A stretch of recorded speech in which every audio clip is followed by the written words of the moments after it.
Maintenant, tu vas arrêter de vivre ce moment gênant où tu contrôles chaque message, chaque regard, chaque SMS que t'envoies, même chaque attitude que t'as. T'as l'impression que l'amour c'est devenu un problème de maths. Quand tu résous un problème, il y en a un autre qui s'ajoute directement derrière. Et finalement, tu perds foi en l'amour quoi. Si tu te reconnais dans ce que je dis, cette vidéo elle est faite pour toi. What's good YouTube, c'est votre boy DJMK back for another video, you know what I'm saying? Today, il y a beaucoup d'hommes qui se cherchent, qui savent pas où sont leurs places dans la société. Il y a les femmes qui ont du choix en abondance par rapport aux qui sont sollicités de partout quoi, dans les relations de couple, d'amour. Et nous on est là genre yes, tu vois, genre, en fait on doit être comme ci, comme ça, on doit avoir une Lamborghini, un truc. Puis finalement on sait plus où se placer, genre on finit par se dire, et je pense que toi aussi tu finis par te dire, en fait je dois tout calculer, je dois calculer la manière dont je me comporte, la manière dont je parle, parce que sinon je vais me faire effacer par le bouc qui est juste à côté de moi, le foot qui est dans ses DM du style. Mais là ce que tu vis c'est pas un problème de technique, c'est juste un problème de rapport par rapport à l'amour. Les réseaux sociaux t'ont pissé dans le crâne, t'ont dit je sais pas combien de trucs pour te décrédibiliser, pour te dire que l'amour ça fait peur et c'est horrible genre. So boy, on va partir dans deux phases dans cette vidéo. Dans la première phase qui s'appelle le déni, je vais t'exposer un peu tous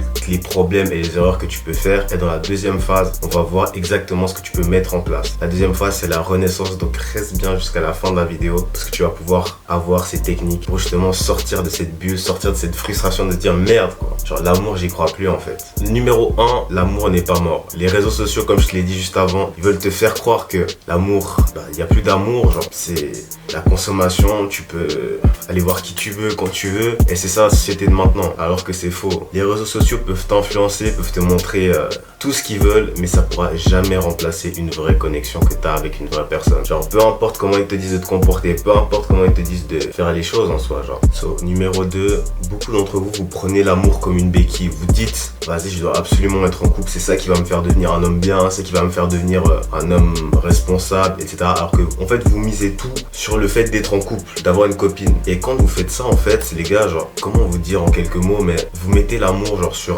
un piédestal et vous en faites une priorité. Et simplement ça vous rend anxieux, dépendant et ouais, en dépendance affective je dirais plutôt, et trop émotionnel dans toutes vos relations. L'amour ça doit être quelque chose qui s'ajoute à votre vie, d'accord? On va prendre un truc simple, genre c'est comme au McDo quand vous alliez au McDo quand vous étiez petit, vous alliez prendre un Happy Meal parce que vous aviez faim et dedans il y avait un jouet, et c'était en plus, d'accord? C'était compris avec, genre tu vois ce que je veux dire? C'est pas que l'amour doit pas être la chose principale que tu recherches. Au tout début tu vas pas au McDo exprès pour les jouets, c'est exactement la même chose pour l'amour. Tu fais tes trucs, si l'amour vient, il vient, s'il vient pas, Numéro 3, le piège du séducteur. Toi qui veux tout calculer, le fait de te comporter comme un séducteur, c'est simplement surjouer ton rôle un peu. Te comporter comme un séducteur, ça va te mettre la pression de con, genre tu vas dire il faut absolument que je la gère, il faut que je dise ça, il faut que je fasse ça, il faut que j'ai pas fait les 2 ice contact, merde quoi, ça va pas fonctionner, tu vois. Ce qui se passe c'est que tu performes mais tu ressens rien, genre tu ressens genre de la frustration quand t'arrives pas, peut-être de l'excitation qui dure 2 minutes, mais au final tu te sens vide. Tu te sens vite parce que vas-y t'as réussi à surjouer ton rôle, à vouloir gérer, mais finalement t'es pas content de toi, parce que si tu serais content de toi, tu serais pas en train de regarder cette vidéo. Non mais tu vois ce que je veux dire, genre tu serais clairement plus satisfait dans tes relations que maintenant, et tu serais pas en train de te dire je dois tout calculer. Et surtout un truc que j'aimerais que vous reteniez, c'est comment vous vous comportez avec une femme, c'est comment la femme elle va vous percevoir. Et si la meuf tombe amoureuse du gars que vous avez surjoué, quand vous allez passer à votre vrai état d'esprit, elle va partir parce qu'elle sera tombée amoureuse du mec que vous avez surjoué et pas de vous. Numéro 4, le faux contrôle, d'accord? Le fait de pas montrer à une meuf qu'elle te plaît, genre d'éviter de la regarder, de pas la calculer, de faire vite fait, de lui montrer vas-y tu fais un ice contact, tu te dis vas-y je lui fais 3 secondes d'ice contact, ça passe bien, ensuite tu la calcules plus, ça marche pas boy, ça marche pas. Ne pas montrer à une femme qu'elle te plaît par peur de perdre le contrôle, c'est simplement, tu rates en fait toute l'interaction. Simplement parce qu'une femme a besoin de savoir qu'elle te plaît, genre toi quand tu regardes une femme, t'as envie de savoir que c'est réciproque quoi. Alors que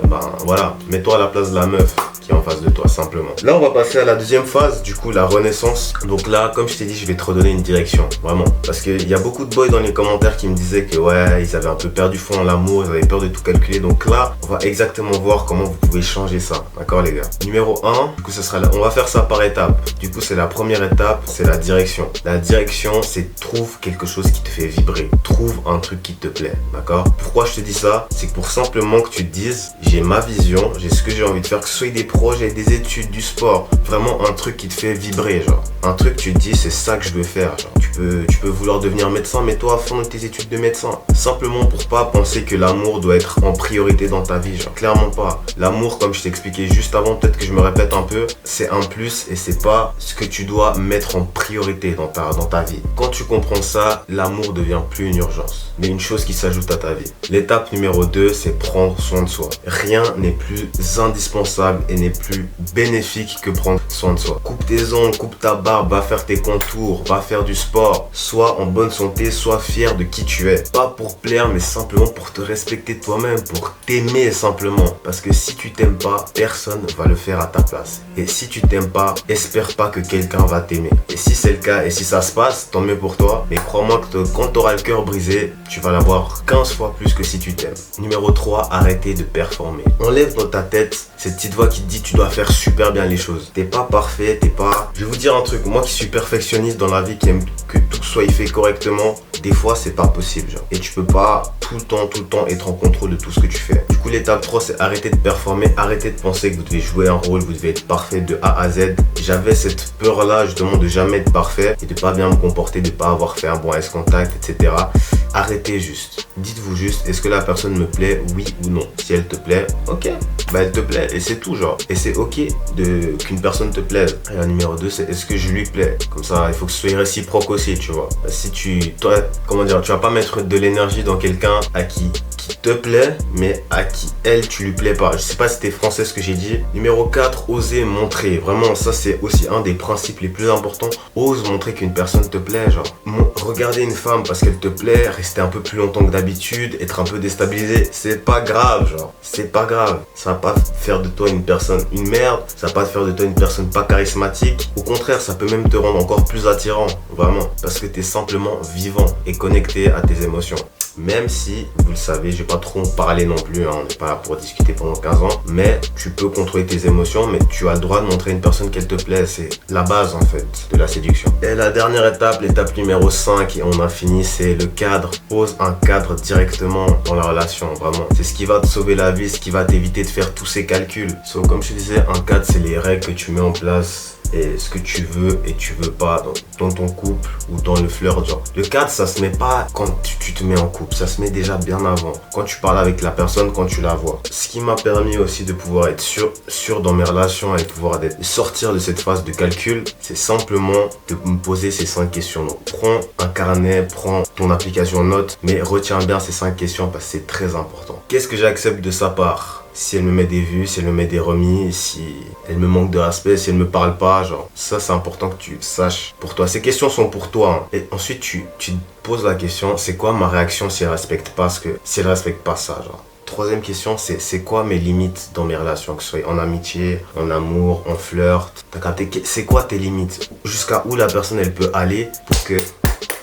Next, genre du style ami garçon, voyage entre filles, bestie, non, c'est genre. La quatrième, c'est qu'est-ce que je veux dans mes relations, qu'est-ce que je veux partager avec la personne, genre. Est-ce que je veux de la communication, est-ce que je veux qu'on se dise les problèmes dès que ça va pas, est-ce que je veux qu'on se connecte, qu'on soit chacun sur notre tête quand on se voit, qu'on discute vraiment, qu'on passe vraiment du temps ensemble. Ça c'est la question que tu dois te poser. Et la cinquième, je te la balance sur Instagram, donc si t'es encore là, attends un petit peu. Non, je rigole, tu peux aller sur Instagram juste pour aller checker la question que j'ai mise. Je l'ai un petit peu caché, donc faudra que tu fouilles un peu. Et si tu l'as pas trouvé, tu m'envoies un DM. Pour conclure, séduire sans tout calculer, c'est simplement vivre. Tant que tu feras de l'amour un champ de bataille où tu dois tous les jours te battre et aller au front, tu seras jamais heureux. Des trucs comme ça en fait. Les meilleures relations, elles commencent pas parce que t'as dit une phrase parfaite, mais simplement parce que t'as osé être toi. Si t'es encore là, tu commentes le mot vivant dans les commentaires. Vous connaissez le dicton les boys, on globe ensemble les boys, type, shit. I just wanted to say thanks.